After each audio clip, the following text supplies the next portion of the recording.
नमस्कार विद्यार्थी मित्रांनो.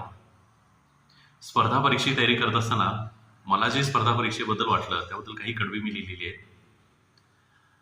स्पर्धा परीक्षेचे वारे तू अशा शीर्षकाखाली मी काही ओळी लिहिलेल्या आहेत.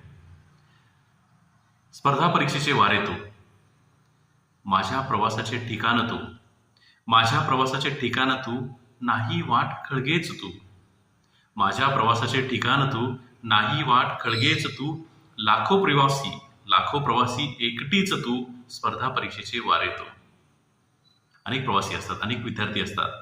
लाखो प्रवासी एकटीच तू, जागा कमी असतात स्पर्धा परीक्षेला. लाखो प्रवासी एकटीच तू, स्पर्धा परीक्षा नखरेल तू. तू महाराष्ट्र मी एकटा ग. म्हणजेच काय, अख्खा महाराष्ट्र स्पर्धा परीक्षेला बसलेला असतोय. म्हणजे भरपूर विद्यार्थी, लाखो विद्यार्थी बसले असतात, पण एका जागेसाठी सगळी स्पर्धा चालू असते. तू महाराष्ट्र मी एकटा ग, तू नदी आणि त्या नदीमध्ये सामावून जाणारा मी ओढा ग. तू नदी मी तुझा ओढा ग, तू स्पर्धा परीक्षेचे वारे ग, परतून बसलेला दगड ग. म्हणजेच काय, तर मी प्रयत्नांची पराकाष्ठा करेन आणि यश मिळवण्यासाठी नक्की प्रयत्न करेन. धन्यवाद.